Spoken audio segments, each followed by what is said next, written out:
আসসালামু আলাইকুম বন্ধুরা, আশা করি আপনারা সকলেই ভালো আছেন। সূরা ইখলাস কোন সময় পড়লে সাথে সাথে ফল পাওয়া যায় এবং মনের সব আশা পূরণ হয়ে যায়, জানলে অবাক হবেন। আমি আপনাদের অনুরোধ করব ভিডিওটি একেবারে শেষ পর্যন্ত দেখার জন্য। এখনই একটি লাইক করে দিন, কারণ আজকে আমাদের ভিডিওর লাইক টার্গেট রেখেছি 10,000 লাইক। আশা করি আপনারা পূরণ করে দেবেন। তো চলুন শুরু করি। প্রিয় দর্শক, সূরা ইখলাস খুব ছোট, এই কারণে আমাদের মধ্যে অনেক মানুষেরই মুখস্থ আছে। যারা কুরআন শরীফ পড়তে জানেন তাদের এবং যারা কুরআন শরীফ পড়তে জানেন না তাদের মধ্যেও অনেক মানুষের জানা আছে। অনেক ইমাম রয়েছেন যারা সূরা ইখলাস অনেক ছোট কিন্তু অনেক ফজিলতপূর্ণ হওয়ার কারণে তারা প্রায় সময় নামাজের মধ্যে সূরা ইখলাস পাঠ করে থাকেন, আর সূরাটি খুব ছোট হওয়ার কারণে মানুষের মুখস্থ হয়ে যায়। আর যারা মা বোনেরা রয়েছেন তারাও সূরাটি খুব ছোট হওয়ার কারণে মানুষের কাছে এটা শুনে শুনে মুখস্থ করে ফেলেন। তারপরেও যাদের মুখস্থ নেই তাদেরকে আমি আজকে এই আমলটি বলে দেওয়ার পর মুখস্থ করারও চেষ্টা করব।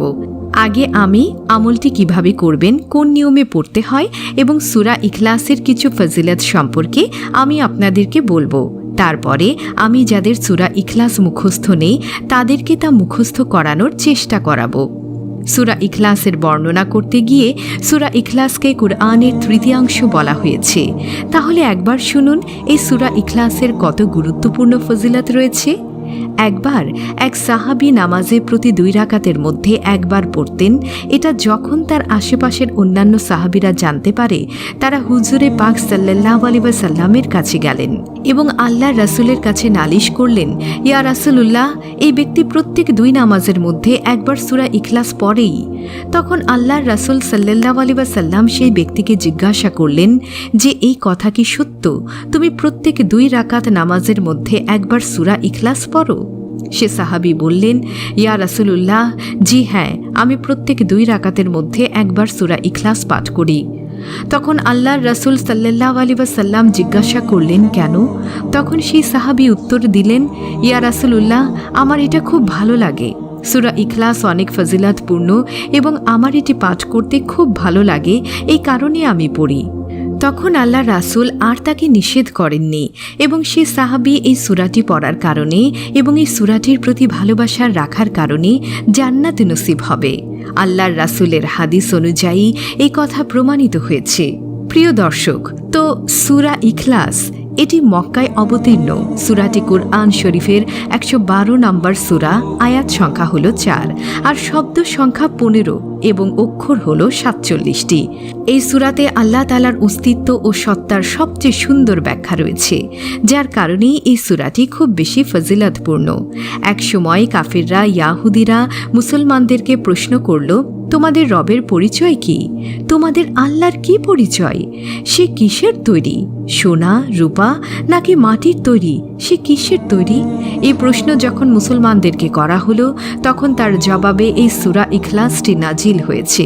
হাদিসে এসেছে, যখন এক ব্যক্তি রাসূল সাল্লাল্লাহু আলাইহি ওয়াসাল্লামের কাছে গিয়ে জিজ্ঞাসা করলেন যে আমি সূরা ইখলাসকে ভালোবাসি, তখন আল্লাহর রাসূল সাল্লাল্লাহু আলাইহি ওয়াসাল্লাম বললেন, এই সূরাকে ভালোবাসার কারণে তুমি জান্নাতে যেতে পারবে।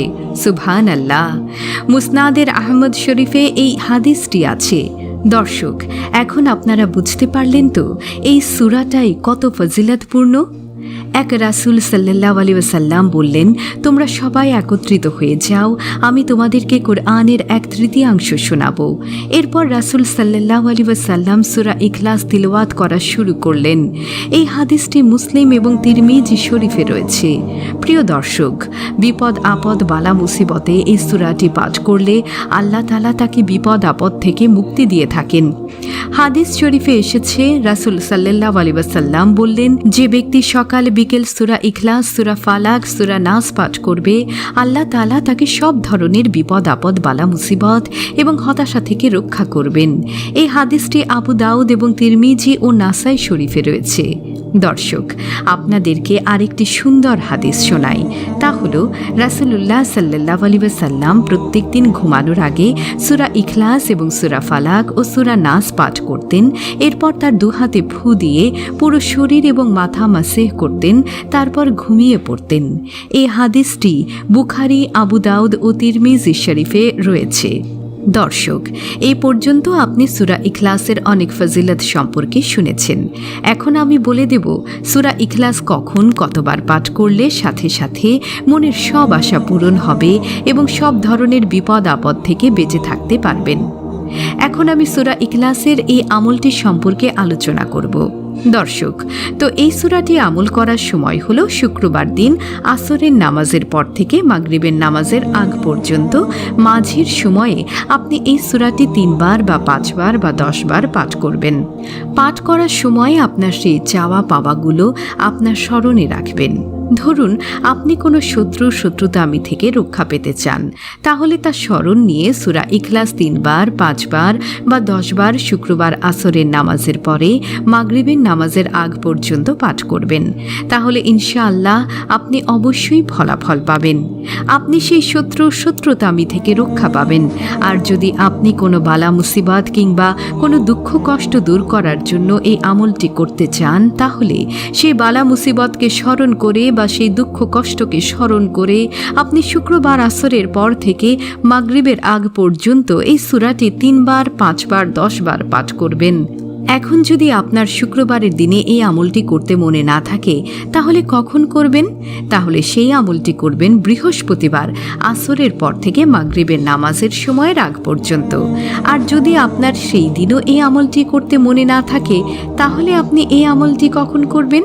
তাহলে এই আমলটি করার সময় হলো আপনি পুরো সপ্তাহের মধ্যে যখনই আপনার স্মরণে আসুক আপনি 2 রাকাত নামাজ পড়বেন, অর্থাৎ আপনি একটু ভালো মুহূর্ত বেছে নেবেন, তারপর 2 রাকাত নামাজ আদায় করবেন, তারপর ভালোভাবে মনোযোগ দিয়ে 3 বার, 5 বার অথবা 10 বার এই আমলটি করবেন কোনো একটি উদ্দেশ্য মাথায় নিয়ে। অর্থাৎ আপনার ইচ্ছা ভাবার সাথে সাথে এই আমলটি করবেন, তাহলেই হয়ে যাবে। দর্শক, এইভাবে যদি আপনি ছেলে সন্তানকে ভালো রাখার জন্য বা স্বামী স্ত্রীর মধ্যে বেশি বেশি সম্পর্ক ভালোবাসা হওয়ার জন্য এই আমলটি আপনি করতে পারেন। দর্শক, এখন যাদের সূরা ইখলাস মুখস্থ নেই, আমি তাদেরকে সহি শুদ্ধভাবে শেখানোর চেষ্টা করব। আপনারা আমার সাথে সাথে বলার চেষ্টা করুন, কুল হুয়াল্লাহু আহাদ আল্লাহুস সামাদ লাম ইয়ালিদ ওয়া লাম ইউলাদ ওয়া লাম ইয়াকুল লাহু কুফুয়ান আহাদ। দর্শক, আমি আবারও বলছি, কুল হুয়াল্লাহু আহাদ আল্লাহুস সামাদ লাম ইয়ালিদ ওয়া লাম ইউলাদ ওয়া লাম ইয়াকুল লাহু কুফুয়ান আহাদ। এই সূরাটি কয়েকবার পড়লেই আমি আশা করি আপনার মুখস্থ হয়ে যাবে। আপনি মন দিয়ে মনোযোগ দিয়ে ভালোভাবে মুখস্থ করার চেষ্টা করেন, আমি আশা করি আপনি মুখস্থ করতে পারবেন এবং আপনার ইচ্ছা আকাঙ্ক্ষা অবশ্যই পূরণ হবে, এতে কোনো সন্দেহ নেই। কারণ কোরআনের আমল, কোরআনের দোয়া কার্যকর হবে না এমনটা হতেই পারে না। আপনি যদি নিয়ম অনুযায়ী ভালোভাবে আমলটি করেন, তাহলে অবশ্যই এই আমলের ফল পাবেন। আর যদি আপনি এই আমলের নিয়মটি ভালোভাবে না শুনে থাকেন, তাহলে আমি অনুরোধ করছি আপনি ভিডিওটি আরও একবার দেখুন এবং নিয়ম কানুনটি ভালোভাবে শুনুন, তারপর এই আমলটি করুন। দর্শক, এই পর্যন্ত আপনি জেনে নিলেন এই আমলটি কিভাবে করতে হবে এবং কখন করতে হবে এবং কোন সময় করতে হবে। সূরা ইখলাস সম্পর্কে সর্বশেষ একটি হাদিস শুনিয়ে আমি ভিডিওটি শেষ করব। হাদিসটি খুবই সুন্দর। হযরত জাবির ইবনে আব্দুল্লাহ রাদিয়াল্লাহু আনহু হতে বর্ণিত, রাসূলুল্লাহ সাল্লাল্লাহু আলাইহি ওয়াসাল্লাম ইরশাদ করেছেন, যে ব্যক্তি 3টি কাজ ঈমানের সাথে করতে পারবেন, সে জান্নাতের যে কোনো দরজা দিয়ে প্রবেশ করতে পারবেন। সুবহানাল্লাহ। প্রথম কাজটি হলো যে ব্যক্তি হত্যাকারীকে ক্ষমা করে দেবে, আর 2 নম্বর কাজটি হলো যে ব্যক্তি গোপন ঋণ পরিশোধ করবে, আর 3 নম্বর কাজটি হলো যে ব্যক্তি প্রত্যেক ফরজ নামাজের পর 10 বার সূরা ইখলাস পাঠ করবে। সে ব্যক্তি জান্নাতের যে দরজা দিয়ে প্রবেশ করতে চাইবে সেই দরজা দিয়েই প্রবেশ করতে পারবে।